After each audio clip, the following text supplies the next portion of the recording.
Believe it or not, cross-platform gaming is nothing new. And in this video, we're going to go back in time and look at the 1980s and what was available then. We're probably going to look at things that you've never seen or heard of before. So sit back and enjoy.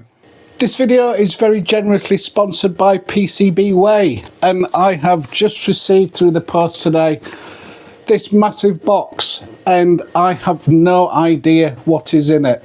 Let's have a look. So while I'm unboxing this, let me explain. So on the 18th of December, I received an email saying, from PCBWay, saying, your order's been paid for. And I thought, that's strange. I haven't actually ordered anything. But what I do from time to time is when I'm thinking of ideas for videos, I add things to my basket to try and remember for later. And I don't know if this relates to this, but somebody have very kindly sent me all this through. But what, I do not know. So literally, 3 days later, it's arrived. What have we got? PCBWay mouse mat, a wrist rest, very Christmassy.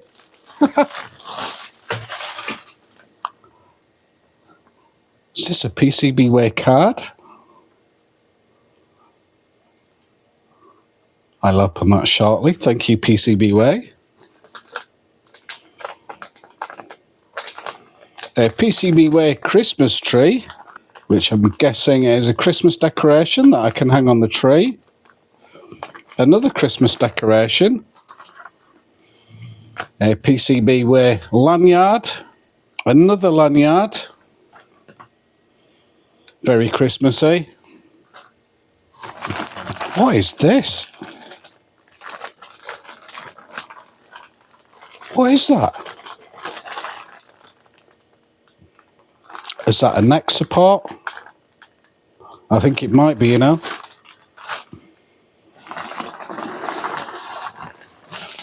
A PCBWay cushion. And some tumbler. Well, thank you, PCBWay, for not only sending me those gifts, but for sponsoring my channel throughout the year. It makes these videos possible, and without your support, a lot of these wouldn't be doable. So don't forget to check out PCBWay for your projects in 2024, especially if you're wanting super fast delivery. 3 days from mainland China to the UK. Fantastic. All that said, before we get back to the video, I'd just like to wish you all a very Merry Christmas, and obviously to my friends at PCBWay, I hope 2024 is the best year yet for you, and I wish you good health. So when it comes to cross-platform gameplay, if you're using modern equipment, it's something you're probably quite used to. But it goes back quite some time, and it probably goes back further than what you realise. If you saw the recent video I did on the Sega Dreamcast, a machine that was released in 1998, you'd know there was limited online functionality via the modem, which you could swap out for a Ethernet port, so you could have broadband connectivity. And this machine did offer a version of cross-platform play with a number of games, such as Quake 3, where you could play online with Windows users. But if you're willing to ignore online playability, then cross-platform play goes back much further. And for that, we need to look at one of these, the Atari ST. And to make this cross-platform, we're also going to have a look at the Commodore Amiga. But the real focus of this video is very much about this. This is a no modem cable. The ST, the Amiga, they're both fitted with a serial connector on the backs of the machines. And with the use of this cable, if you were very fortunate back in the 1980s and either had 2 Ataris or 2 Amigas, or an Atari and an Amiga, or you had willing parents willing to transport said computer and monitor to a friend's house, then this offered you a completely revolutionary way of playing multiplayer games. Let's have a look at it. So here's the back of one of my Atari STs, and we'll see the far left port as we're looking here, port marked up as modem. Now that serial cable plugs into there, which we'll do.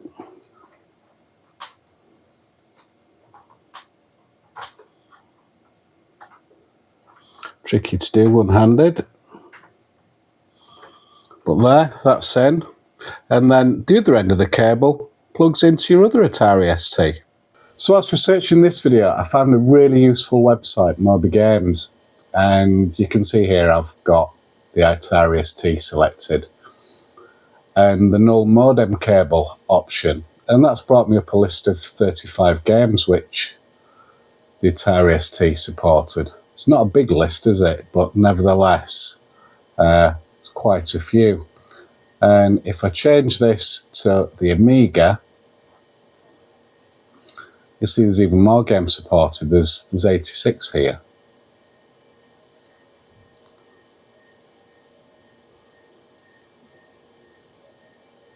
So quite a few. But let's get back to the Atari ST and have a look at connecting that up to another Atari. So the first game I'm going to try and get working for you is Stunt Car Racer. I'll show you the whole startup sequence because I think that's the most important thing, really, especially if any of you are going to try and copy this.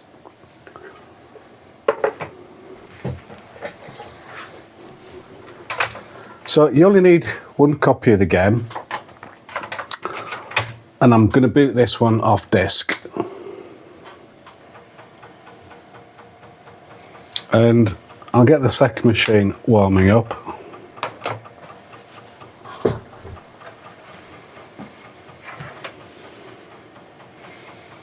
Now on the second machine, I've got my hard disk connected up to this Atari ST. But in theory, what I'd do is, if I just had the game disk, I'd take the game disk out once it's finished loading and stick it into the second machine. But I don't need to.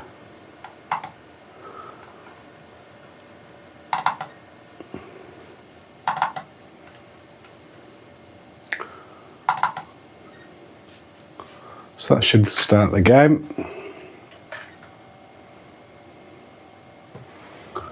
So I'll just press the joystick on that one. So you'll see we've got the system link as an option here. That's what we want to do.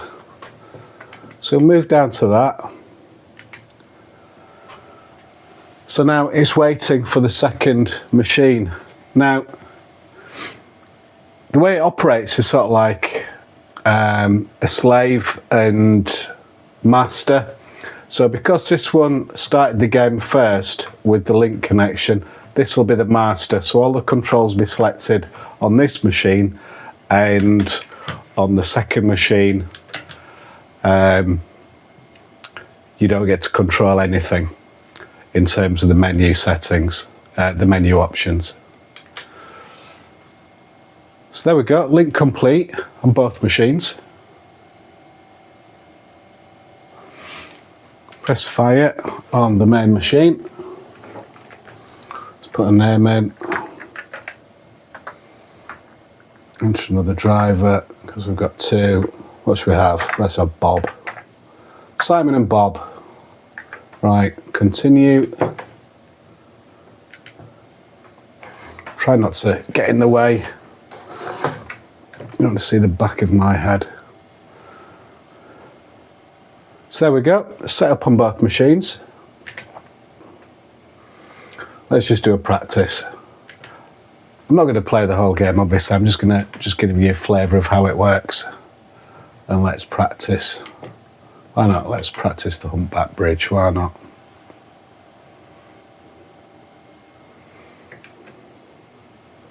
So there we go. Let's start it, and I will do my best to control both cars.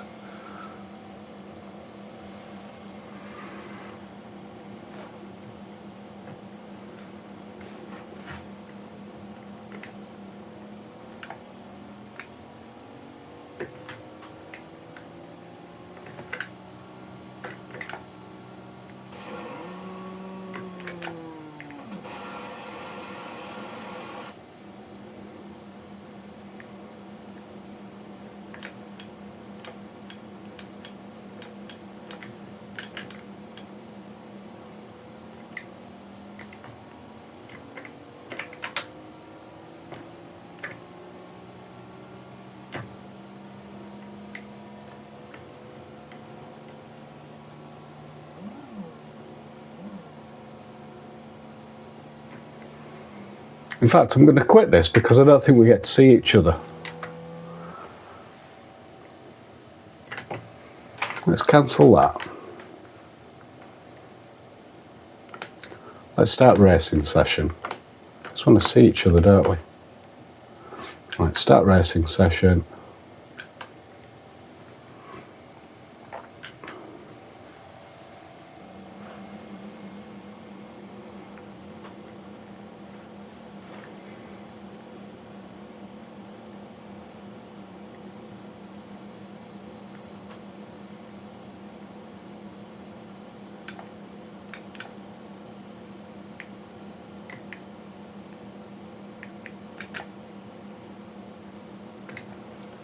Right, so that's me.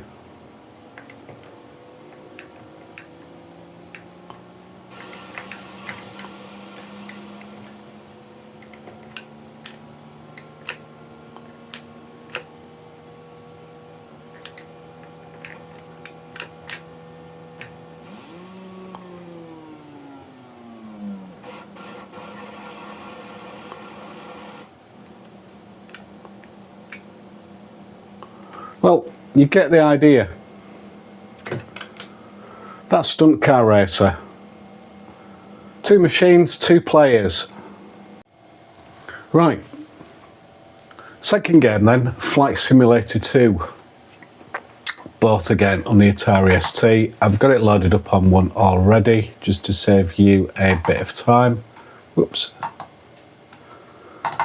Once again, I'm going to load this in off the hard disk.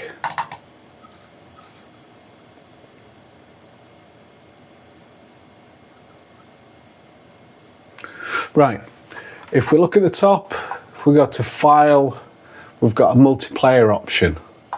We select that, Online selected,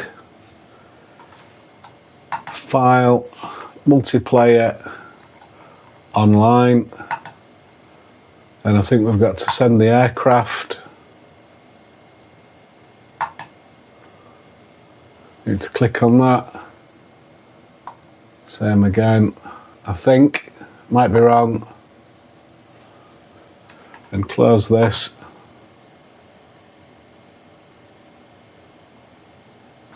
Has that worked?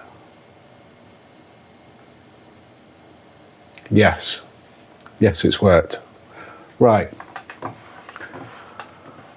Let's try and fly 2 planes simultaneously.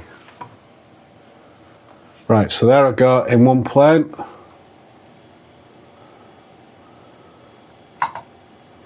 Right, let's try catch them up.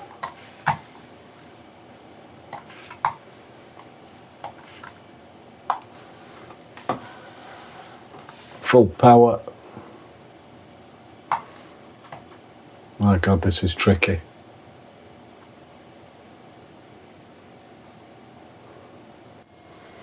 Right, my first attempt at flying 2 separate planes with my left and right hand didn't go too well. I'm just going to have one more attempt. See if I can do a slightly better job for you. Multiplayer. And a multiplayer.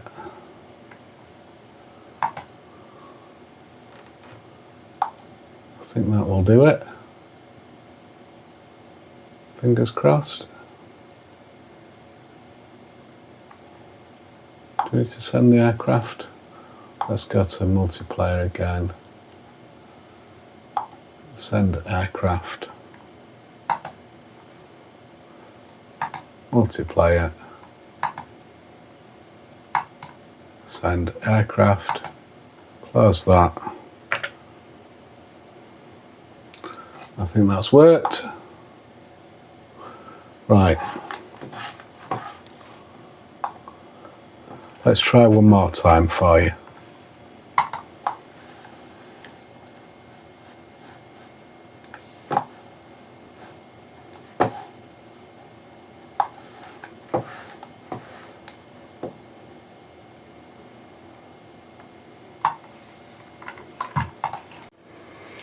Finally then, let's talk crossplay. Here I've got my Amiga 500 and I've got my Atari ST there. I've gone handheld so you don't think I'm cheating in any way when I do this. Powered on the Amiga. This should hopefully boot straight in from the Gotek into Stunt Car Racer, which it is doing.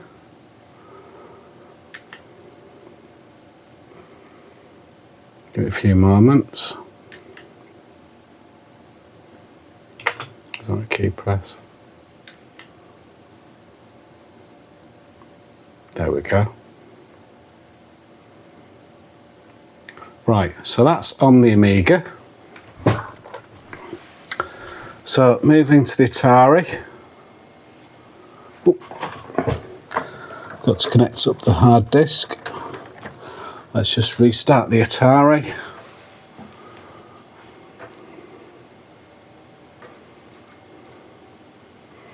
So hard disk booted.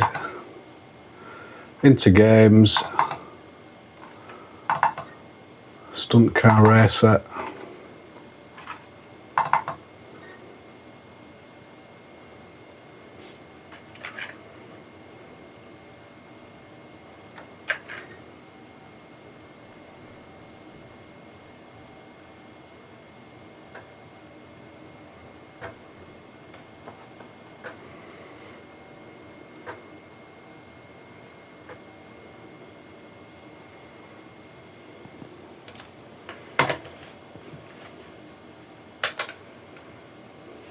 There we go. Right.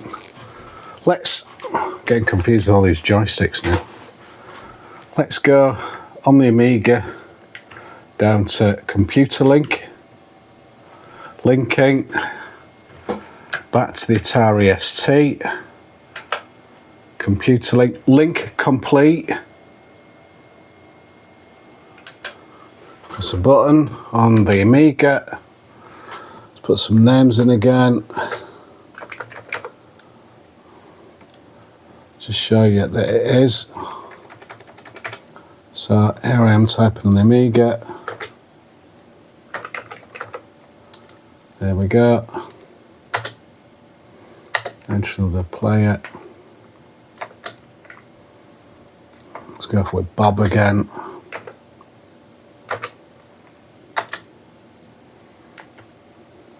Continue.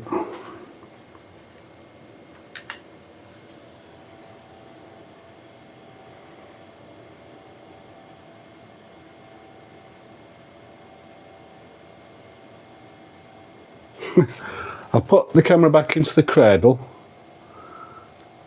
and I'll just show you that it definitely does work.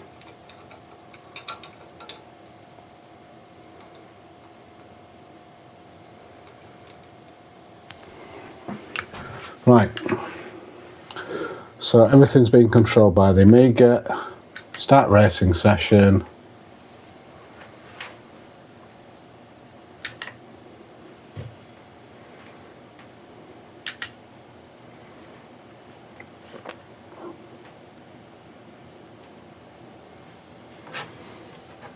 Put some audio on just for fun.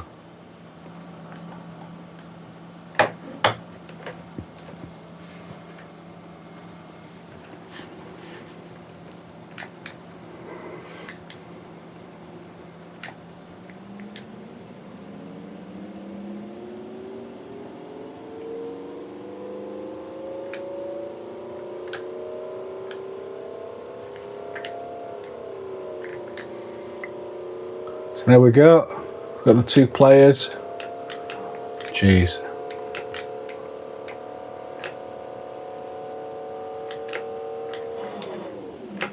Yeah, I can honestly say trying to play 2-player is almost impossible with 2 controllers. let's just do the jump.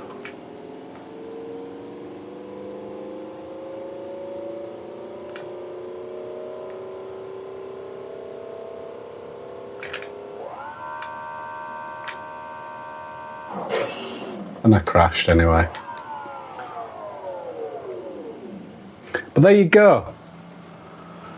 An Amiga, an Atari ST playing together. Right, this is Flight Sim 2 running on the Amiga on the left and on the Atari ST on the right. Couldn't resist just giving this a quick try. Multiplayer. Send aircraft. Send aircraft. Right.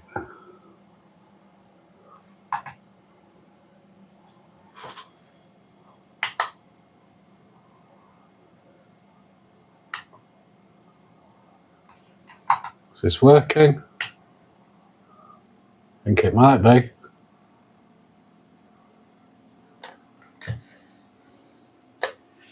Yes! Flight Sim 2.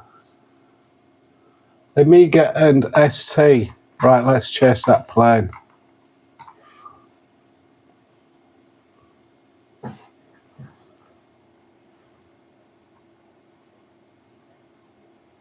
So there you have it. Cross-platform gameplay from 1987. If there was anything earlier than that, please let me know. But I had no idea that this was even a thing until I started researching it on the internet for making this video. I really enjoyed doing this for you and I've learned so much from it and I hope you've really enjoyed it. If you have, please remember to give me a thumbs up. It makes such a difference to me. And if you want to see more content like this, then please remember to subscribe too. As always, there's a link in the description if you'd like to support me in my endeavours to make more of this content for you. And in the meantime, thank you for watching. It's appreciated. And I hope to see you in another video soon. Thanks and bye for now.